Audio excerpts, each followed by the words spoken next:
ATA for doing nothing for the child my ex-husband had from her affair even now that. So I, 38F, divorced my ex-husband, 41M, about 10 years ago after I found out he was cheating on me. It wasn't a one-time fling, either. It was a full-blown affair that had apparently been going on for almost a year behind my back. The other woman ended up pregnant, and he chose to stay with her after everything came out.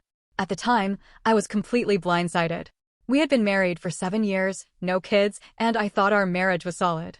I remember thinking that maybe we could do counseling, but the second I found out about the baby, something inside me just shut down. I didn't want to be in a marriage where I'd constantly be reminded of his betrayal. So I filed for divorce. Here's the thing, when his affair partner gave birth, she didn't want to keep the baby. From what I've gathered, she wasn't in a good place emotionally or financially, and honestly, she seemed to have wanted the affair more than the reality of raising a child. So, my ex-husband ended up being the sole parent of this little girl. She's 9 now. Fast forward to today, I've moved on. I eventually remarried, and I now have 2 kids of my own with my current husband. Life is good, stable, happy, full of love. My ex and I don't have much contact beyond the occasional legal financial update that still lingers from the divorce. But recently, an issue has come up. Apparently, my ex's daughter, the one from the affair, has been asking questions about me. She knows I was married to her dad, and from what I've heard, she's under the impression that I should somehow play a role in her life. Not like a mom, but some sort of support figure since she doesn't have her biological mom around. My ex reached out a couple weeks ago asking if I'd be willing to be there for his daughter. Not financially, but emotionally. Things like occasional visits, birthday gifts, or just letting her feel connected to me since, in his words, you're the closest thing she could have to a mother figure. I said no. I didn't yell, I didn't get cruel. I just calmly said that I am not responsible for his child. That little girl is completely innocent in all of this, yes, but she is also a living, breathing reminder of the affair that blew my life apart. I don't hate her, but I don't feel any connection to her. I don't want to play house with my ex's child when I have my own family to focus on. Now my ex is upset and keeps saying that I'm being cold, selfish, and that she didn't ask to be born into this mess. Which he's right. But I also didn't ask to be betrayed, humiliated, and forced to rebuild my life from scratch. So now I'm left wondering, am I being an asshole for doing absolutely nothing for this child, even now that she's old enough to ask for me? After I told my ex no, I thought that would be the end of it. But apparently, he's been venting to people, some mutual friends, his family, even reaching out to my sister of all people. And now, somehow, I'm the villain again. My sister called me a few days later and said, look, I get why you don't want to be involved, but she's just a little girl. She's got no mother. How can you, as a mom yourself, turn your back on her? That one stung a bit. Because yes, I am a mom now and I know how much love and guidance children need. But the difference is I chose my children. I carried them, birthed them, and dedicated my life to them. I did not choose this little girl, and she is not my responsibility.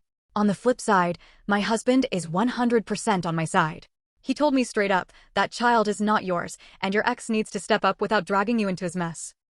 He's protective of our family, and I know part of his concern is that if I open even the smallest door, my ex will start relying on me more and more, and, before long, I'll be the backup parent. Even my mom chimed in after my ex's mom called her. Yes, this has become a whole family drama.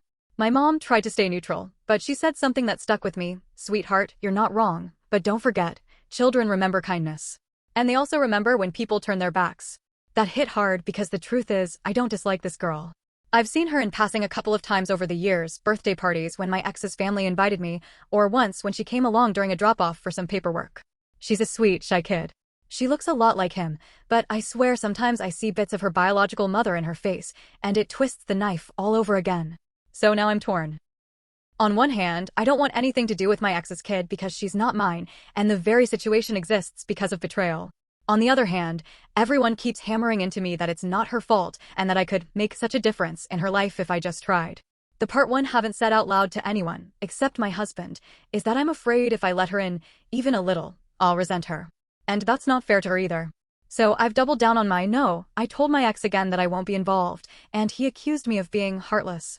His exact words, you moved on and built your happy little family, while my daughter is growing up without a mom because of choices you didn't make. How can you live with that? Honestly, that question has been eating away at me ever since. I thought I could draw a firm line and that would be it. But kids don't work that way. A week after my last conversation with my ex, I got a handwritten note in the mail. No return address, but it was obviously from his daughter. The handwriting was uneven and full of spelling mistakes, but the message was clear enough. Hi, my name, My dad says you used to be married to him. I don't have a mom. Can you be my friend? You don't have to be my mom.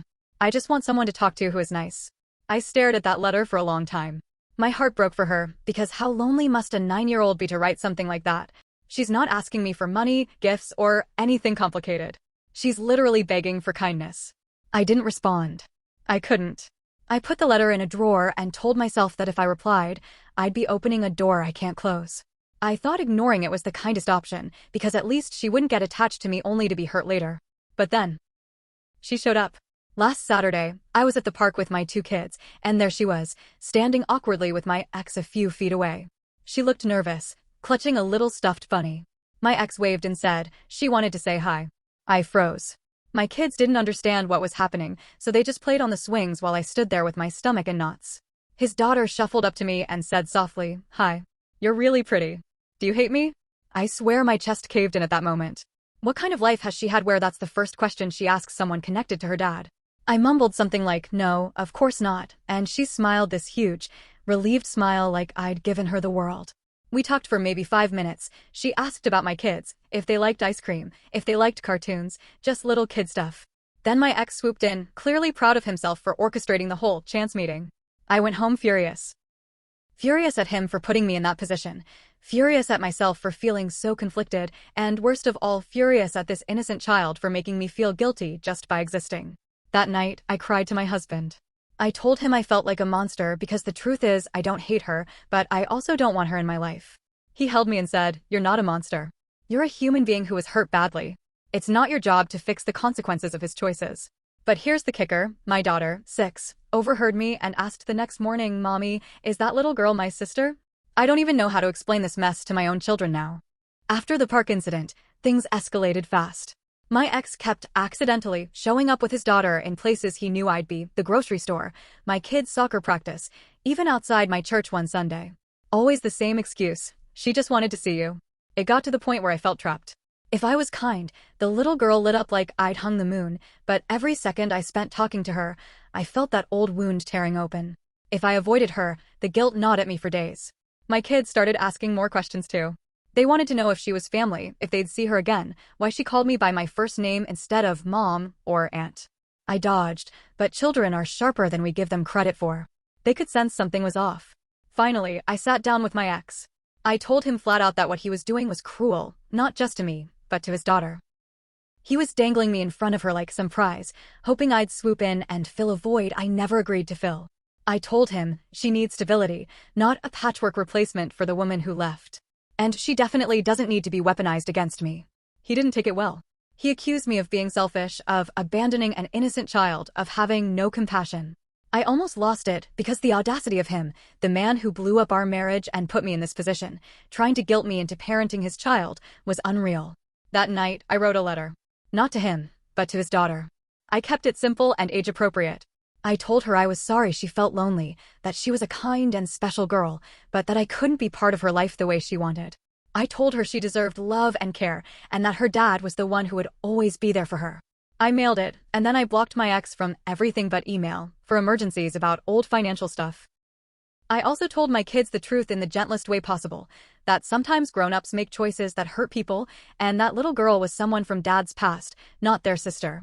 My daughter cried a little, but she accepted it. Kids are resilient. The truth? Writing that letter gutted me. I felt like I was closing the door on a child who just wanted affection. But at the same time, I felt relief. Relief that I finally drew the boundary and made it clear. Because here's the harsh reality. I didn't cause the situation, and it's not my job to fix it. My responsibility is to the family I chose and built, not to the aftermath of my ex's betrayal. Do I feel guilty?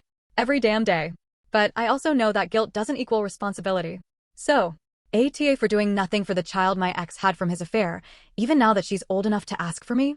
If this story kept you hooked, give it a like, share your thoughts below, and subscribe for more.